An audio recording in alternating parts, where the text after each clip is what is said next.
Bonjour à tous. Aujourd'hui, nous allons aborder l'un des sujets les plus mal compris, aussi bien par les hommes que par les femmes, à savoir pourquoi aiment-elles les bad boys? Pourquoi aiment-elles les mauvais garçons?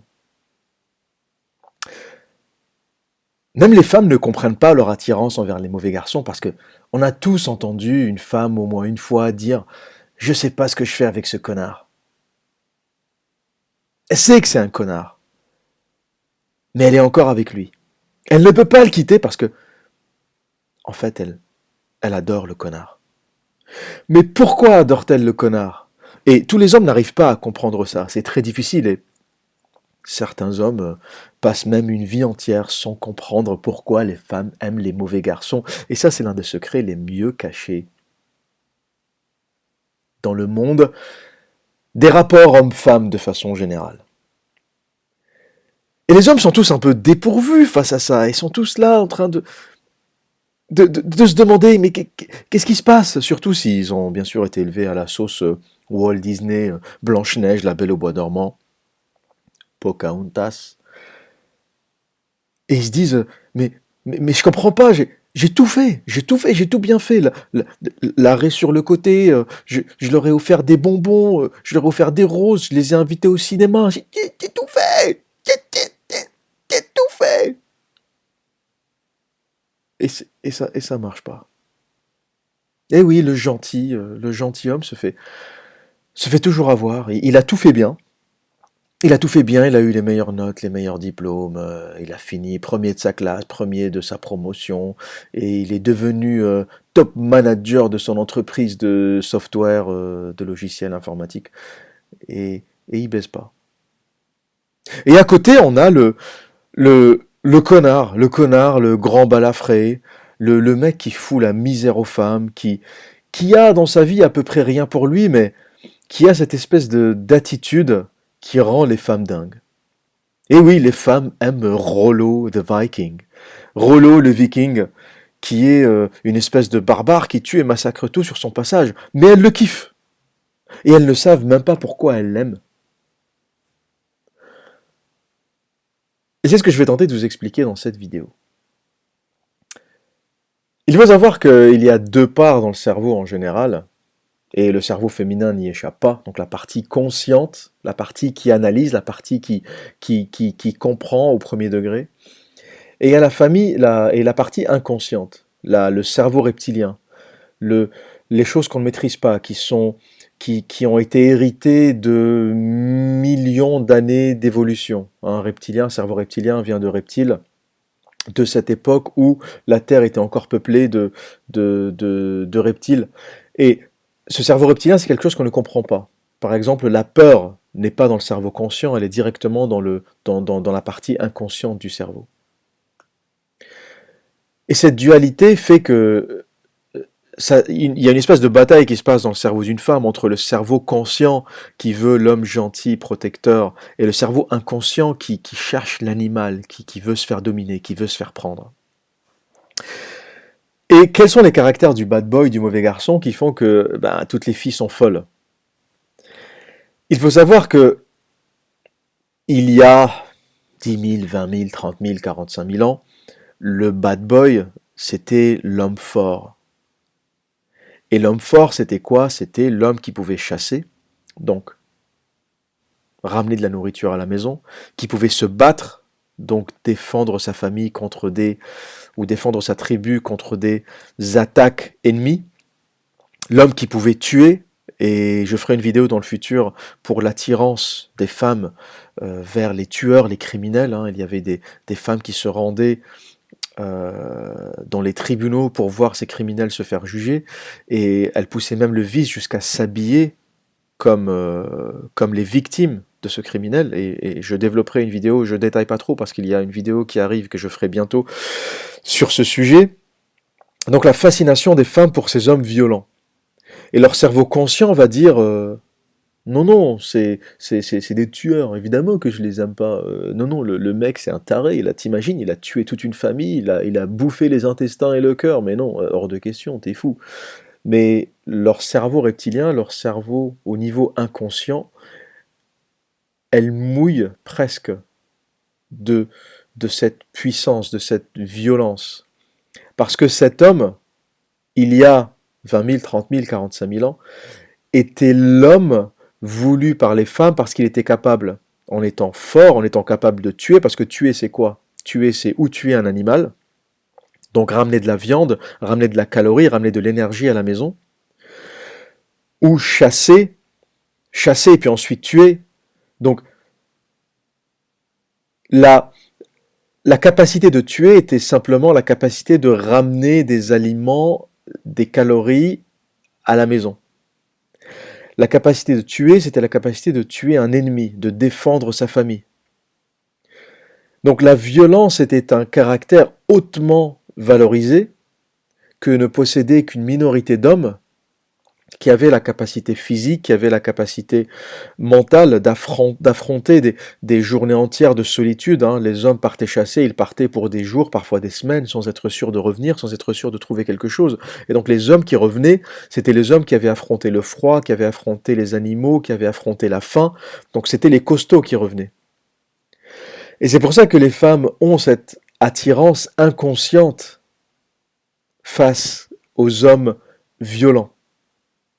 Et c'est pour ça, on a les médias mainstream. Oui, les femmes restent avec des femmes, les femmes restent avec des hommes qui les violentent, qui les frappent parce qu'elles n'ont pas le choix, parce qu'elles ont peur, parce que il n'y a pas que ça. Ça, c'est la lecture BFM TV, l'espèce de vomi qu'on nous balance tous les jours sans compréhension profonde de la psychologie féminine. Il y a des femmes qui restent avec ces hommes-là parce que il y a une attirance à un niveau inconscient. À l'instant où ces femmes se mettent avec un informaticien qui crée des logiciels du matin au soir et qui n'a euh, ou qui ne dégage rien de dominant ou de violent, même s'il ne transforme pas la violence en acte, mais c'est une espèce d'aura, c'est une présence. Quand elle n'a pas le sentiment de présence du bonhomme, elle va larguer le mec. Elle restera pas avec un informaticien gentil, elle va le tèche direct. Ou elle va en profiter pour avoir les gamins, pour faire ce qu'elle a à faire, et ensuite elle va le dégager. Et c'est ça que on veut pas nous dire. Jamais vous verrez sur TF1 ou BFM TV quelqu'un vous dire oui, il y a des femmes qui aiment les hommes violents parce que ça se passe au niveau inconscient et parce que elles mouillent à cette violence. Alors, petit disclaimer, je ne promeux pas la violence, je ne justifie pas la violence, je ne justifierai et n'accepterai jamais la violence envers les femmes, ce n'est pas dans mon logiciel, ce n'est pas dans ma philosophie. Et je condamnerai tout homme qui lèvera la main contre une femme, ce n'est pas dans ma façon de penser. Mais quand je dis violence, c'est, il faut toute mesure garder, c'est ce qu'on dégage. C'est la façon dont on va se comporter, la façon dont on va plus ou moins accepter les choses, la façon de mener. Quand une femme... ne demandez pas à une femme dans quel restaurant elle veut aller. Prenez-la par la main et emmenez-la. Quand elle vous dit mais on va où? Tu sais que je suis allergique aux graines de soja. Ne lui demandez pas. Dites-lui c'est une surprise. Prenez-la par la main et emmenez-la. N'attendez pas qu'elle justifie votre choix, n'attendez pas qu'elle...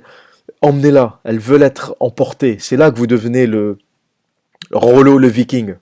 C'est dans ce sens-là que vous exprimez un peu plus de testostérone que le mec moyen, un peu basique, qui a rien compris à la vie, qui va lui dire oh, t'as envie d'aller où ce soir tu penses que t'as envie de manger indien ce soir? Ouais, parce que la dernière fois c'était un peu trop épicé, t'as pas trop supporté. Là, vous êtes mort. Déjà, avant de finir cette phrase, le mec, il est déjà largué ou divorcé. Ou s'il n'est pas divorcé, ça va bientôt arriver. Ne faites pas ça. Ne faites pas ça. Arrêtez. Si vous êtes encore en couple, surprenez-la, faites-la rêver, faites Rollo le Viking, embarquez-la. Et donc voilà pourquoi les femmes sont avec les mauvais garçons ou recherchent la présence des mauvais garçons. Ces hommes dégagent ce que leur esprit inconscient recherche, donc protection, nourriture, même si aujourd'hui les choses ont changé. Aujourd'hui, une femme va être plus en sécurité avec Mark Zuckerberg ou avec Bill Gates qu'avec Rollo le Viking. Le monde a, la richesse s'est déplacée vers, depuis les hommes forts physiquement, vers les hommes forts intellectuellement. C'est un peu là le basculement qui s'est fait. Sauf que ça s'est fait en très très peu de temps. Il y a encore un siècle, l'homme fort physiquement, le marin, le pêcheur, le chasseur, était encore l'homme recherché. Mais un siècle, et l'informatique a fait éruption dans nos vies il y a quoi, 30 ans, et les milliardaires en informatique sont apparus il y a peut-être 15 ans, 20 ans. Mais ce n'est pas suffisant pour être ancré dans nos gènes. Ça ne passera dans les gènes que dans 10 000, 100 000, 200 000 ans, j'en sais rien, mais l'évolution est très très lente. Donc pour que les femmes commencent à mouiller face à un informaticien, il faudra attendre 45 000 ans, les mecs. Parce que il n'a pas encore été intégré dans nos gènes qu'aujourd'hui, le riche, celui qui procurera la calorie, celui qui procurera le logement, la sécurité, la nourriture, c'est le trader, c'est le banquier, c'est le créateur de start-up, c'est l'intellect plus que le physique. Le physique peut être un peu chez les footballeurs, les basketteurs, c'est pour ça que les sportifs ont énormément la cote aujourd'hui, c'est pas uniquement à cause de l'argent, c'est aussi par rapport à tout ce qu'il y a autour. Le statut, la puissance physique, les joueurs de rugby, pourquoi le calendrier des rugbyman se vend autant ou est apprécié par les femmes. C'est ça, c'est l'homme puissant à l'état brut. Même si un rugbyman est 1 million de fois moins riche que Zuckerberg ou que Bill Gates. Donc ça n'a pas été encore intégré dans notre évolution. Et donc l'homme attirant, c'est l'homme qui ressemble à l'homme d'il y a 45 000 ans. Et donc les femmes vont être inconsciemment attirées vers cela. Et elles ne le savent elles-mêmes pas. Elles ne le savent pas au sens ou au niveau conscient. C'est pas quelque chose qu'elles comprennent. Elles voient cet homme débarquer, elles commencent à frémir, elles commencent à... Il y en a même qui vont aller jusqu'à physiquement mouiller, hein, physiquement avoir presque un orgasme, rien que par la présence de cet homme violent. Et qui va aujourd'hui au cinéma voir les films d'horreur, vous verrez une présence très très très marquée des femmes.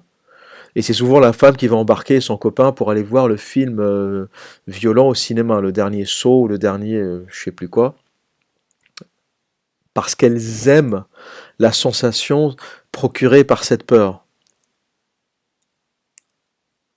Et tout est là dans ce que je viens de dire. Voilà pourquoi les femmes aiment les bad boys. Et voilà pourquoi les femmes n'aiment pas les suiveurs, n'aiment pas les gentils. Le mec qui a offert les bonbons dans la cour de récréation, le mec qui offre des fleurs. Je peux pas vous dire à quel point je me sens mal pour les mecs avec des fleurs que je rencontre dans les métros, ou le mec qui se balade avec le bouquet de fleurs dans la rue. Ça me, ça me fait de la peine pour eux parce que je- c'est des hommes qui n'ont rien compris. En fait, en faisant ça, ils s'adressent au côté conscient de la femme. Donc elle va dire consciemment, et aucune femme ne vous dira je m'en tape des fleurs, parce que consciemment, oui, elles aiment les fleurs, au niveau conscient. Mais cela n'augmente pas votre valeur sexuelle. Offrir des fleurs n'augmente en rien votre valeur sexuelle. Elle va peut-être augmenter votre valeur de, de mari, de fiancé, de prétendant. Ça va augmenter votre valeur de l'homme bêta, du provider, du pourvoyeur. Parce qu'il faut savoir que les femmes, à un certain niveau de leur vie, cherchent le pourvoyeur. Celui qui va être capable d'élever la famille, celui qui va être capable de lui donner un foyer stable. Donc le schéma d'une femme classique, c'est elle va baiser le bad boy, elle va baiser l'homme puissant, l'homme alpha jusqu'à l'âge de 30 ans. Ensuite, comme l'homme alpha n'est pas celui qui va forcément se marier, c'est pas celui qui va lui procurer un foyer stable, une vie stable, un revenu stable, un crédit, une maison, etc. Elle va prendre son carnet ou sa liste de numéros de téléphone et elle va rappeler Le bêta qui est là autour, le meilleur ami, le mec qui était là en embuscade, qui attendait qu'elle ait fini de baiser avec tous les hommes dominants, elle va l'épouser, pas parce qu'elle l'aime et pas parce qu'il représente ce symbole de puissance, parce que c'est sa meilleure option et qu'à 30 ans, il faut qu'elle se pose. Il y a l'horloge biologique qui commence à faire tic-tac, il faut qu'elle fasse des gamins. Donc elle va se poser avec cet homme, elle va lui faire, ou il va lui faire des enfants, qu'elle va élever jusqu'à l'âge de 40 ans ou un peu avant. Dès que les enfants pourront marcher, se laver tout seuls, qu'ils seront un peu indépendants, elle va se séparer de cet homme, elle va le divorcer. C'est pour ça qu'on a un taux de divorce aussi élevé. Et tous les divorces sont prévisibles, hein. Aujourd'hui, vous montrez un couple, je peux vous dire s'ils vont rester ensemble ou s'ils vont divorcer. Vous voyez dans le regard de l'homme, dans son comportement, le bêta.